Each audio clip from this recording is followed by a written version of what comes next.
My next guest chaired a hearing today on the growing strategic threat of the Islamic State. Joining us tonight, Congressman Ed Royce. He's the chairman of the House Foreign Affairs Committee, also a member of the House Financial Services Committee. Mr. Chairman, good to have you with us. Thank you, Lou. There are some who might say that Speaker Boehner was being charitable to say that President Obama has a counterterrorism strategy rather than a war strategy. So the president himself has said it's much like a big mayor, his role here when it comes to fighting radical Islamist terrorism. Of course, he left those three words out of it. He did leave those three words out, Lou. And let me also maybe remind everyone that the goal of those terrorists is to set up a caliphate. They've been clear about that since the beginning. But here's our frustration. When we have given authorization for the Kurds to be armed, right, or for the Jordanians to receive armaments, the next thing we see is the delegation or the king here saying, why won't the administration follow through? For example, with the Kurds, they're still out there with small arms trying to fight off artillery, mortars. The Kurds have none of this in their arsenal, even though repeatedly they've asked it, so that they could roll back ISIS. And here, let me add that in January of a year ago, his ambassador in Baghdad was asking, as were members of Congress, as ISIS moves out of Syria into these towns, they're on the open road, their black flags fluttering, they're in these trucks, and they're great targets. Hit them from the air. We went all the way until August, from January, as I recall, until August, before the administration ever gave the order to do that. So regardless of what authorization we might put forward, if you have a commander-in-chief who will not decisively act, this becomes a problem.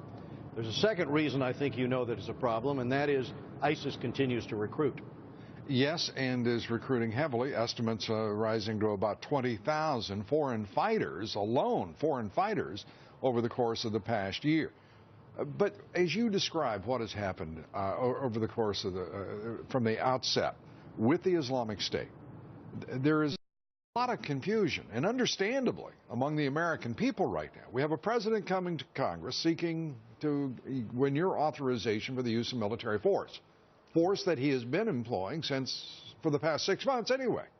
And at the same time, the Congress is saying, Mr. President, your request doesn't go far enough, and we think that your policies are absolutely, and these are my words, not yours, I'm characterizing, absolutely muddled and ineffective. So, yeah, at this the question point, is, where's the strategy with it? Where's the strategy? And where is the strategy? So I guess the question becomes, you obviously have no trust in the president's leadership, his strategy, because it doesn't exist, nor his declaration of the nature of the threat against the United States. So why in the world would you all authorize him to do anything?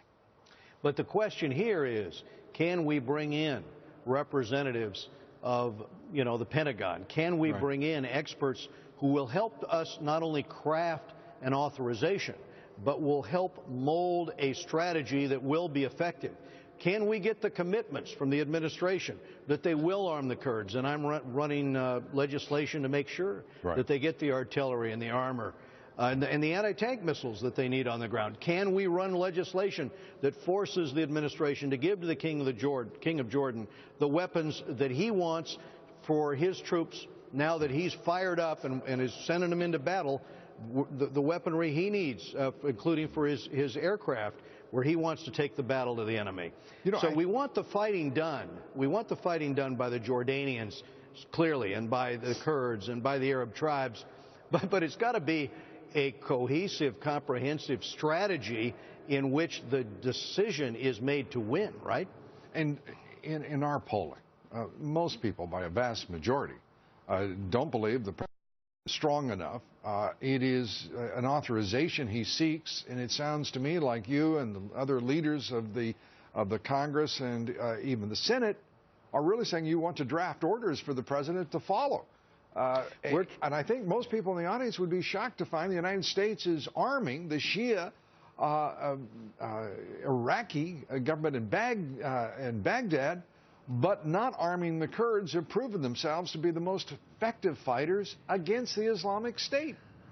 And believe me, that fact that we can't get the Kurds armed, or that the Jordanians come up here and explain for the umpteenth time that they can't get the weapons they need, is what has galvanized our effort to stand up in committee and ask that these steps to be taken, and ask also that, you know, when we're doing these airstrikes, let's not wait for the order to be sent all the way to Washington and come back, and by then the target is gone. If we're going to help those Kurds on the ground, let's let, you know, our pilots have the opportunity to strike those targets in real time.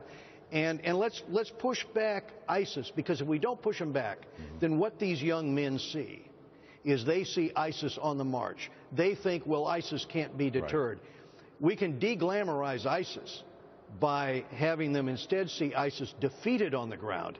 That's what we're trying to do, is shake up the administration to get them to see the necessity of doing this before more young men are recruited over there and then come back to the West with those skills to carry the attack here. Thank you as always, Congressman. We appreciate it. Chairman Ed Royce, Thank you, Lou. Foreign Affairs. Thanks very much.